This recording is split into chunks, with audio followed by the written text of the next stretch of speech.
ምዕራፍ 26 በምድርም ቀድሞ በአብርሃም ዘመን ከሆነው ራብ ላይ ራብ ሆነ። ይስሐቅም ወደ ፍልስጥኤማውያን ንጉሥ ወደ አቤሜሌክ ወደ ጌራራ ሄደ። እግዚአብሔር ተገለጠለት እንዲህም አለው፣ ወደ ግብፅ አትውረድ፣ እኔ በምልህ ምድር ተቀመጥ እንጂ። በዚች ምድር ተቀመጥ፣ ከአንተ ጋርም እሆናለሁ፣ እባርክሃለሁም። እነዚህን ምድሮች ሁሉ ለአንተና ለዘርህም እሰጣለሁና ለአባትህ ለአብርሃም የማልሁለትንም መሐላ አጸናለሁ። ዘርህንም እንደ ሰማይ ከዋክብት አበዛለሁ። እነዚህንም ምድሮች ሁሉ ለዘር እሰጣለሁ። የምድርም አሕዛብ ሁሉ በዘርህ ይባረካሉ። አብርሃም ቃሌን ሰምቶአልና ፍርዴን፣ ትእዛዜን፣ ሥርዓቴን፣ ሕጌንም ጠብቆአልና። ይስሐቅም በጌራራ ተቀመጠ። የዚያም ስፍራ ሰዎች ስለ ሚስቱ ጠየቁት። እርሱም እህቴ ናት አለ። የዚህ ስፍራ ሰዎች ለርብቃ ሲሉ እንዳይገድሉኝ ብሎ ሚስቴ ናት ማለቱን ፈርቶአልና፣ እርሷ ውብ ነበረችና። በዚያም ብዙ ቀን ከተቀመጠ በኋላ የፍልስጤም ንጉሥ አቢሜሌክ በመስኮት ሆኖ ጎበኘ። ይስሐቅም ሚስቱን ርብቃን ሲዳራ ታየ። አቢሜሌክም ይስሐቅን ጠራ፣ እንዲህም አለው፣ እነሆ ሚስትህ ናት፣ እንዴትስ እርሷን እህቴ ናት አልህ? ይስሐቅም በእርሷ ምክንያት እንዳልሞት ብዬ ነው አለው።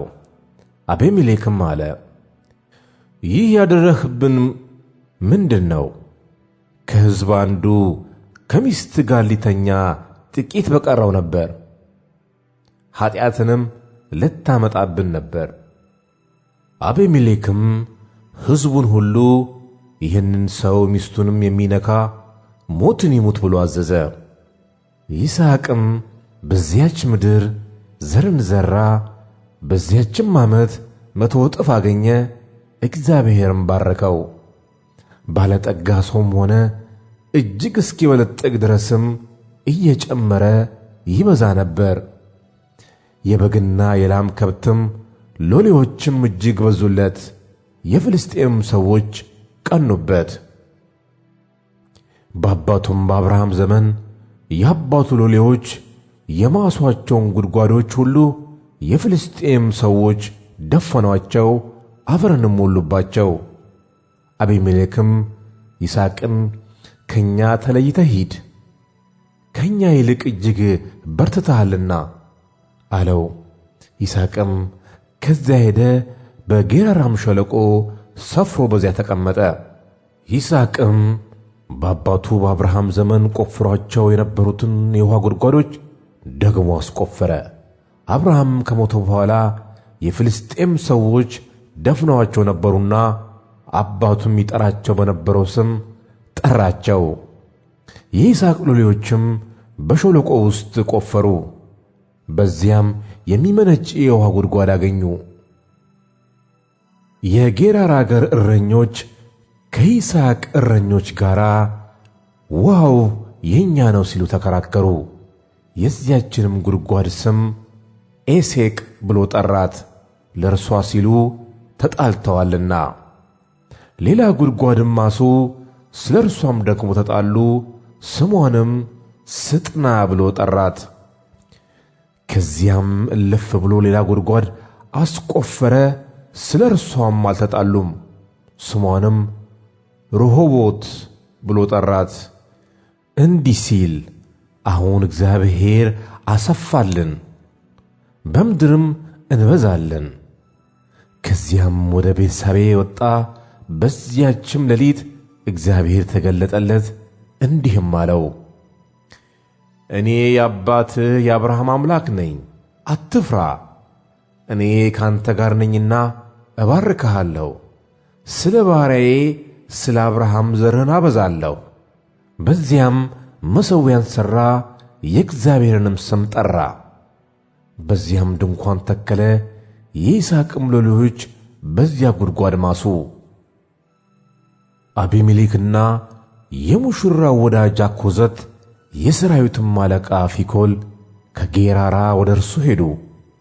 ይስሐቅም ለምን ወደ እኔ መጣችሁ? እናንተ ጠልታችሁኛል፣ ከእናንተም ለይታችሁ አሳድዳችሁኛል አላቸው። እነርሱም አሉት፣ እግዚአብሔር ካንተ ጋር እንዳለ በርግጥ አየን። ስለዚህም በእኛና ባንተ መካከል ላይ ይሁን። እኛ አንተን እንዳልነካንህ በጎነትህንም ብቻ እንዳሳየህን በደህናም እንደሰደድንህ አንተም ክፉ እንዳትሠራብን ቃል ኪዳን ካንተ ጋር እናድርግ አለን። አንተ አሁን ከእግዚአብሔር ዘንድ የተባረክህ ነህ። ይስሐቅም ማዕድ አቀረበላቸው፣ በሉም ጠጡም። ማልደውም ተነሱ፣ እርስ በርሳቸውም ተማማሉ። ይስሐቅም አሰናበታቸው፣ ከእርሱም ወጥተው በደህና ሄዱ። በዚያም ቀን የይስሐቅ ሎሌዎች መጡ፣ ስለ ቆፍሯትም ጉድጓድ ውሃ አገኘም ብለው ነገሩት። ስሟንም ሳቤህ ብሎ ጠራት። ስለዚህም የከተማይቱ ስም እስከ ዛሬ ድረስ ቤርሳቤህ ነው።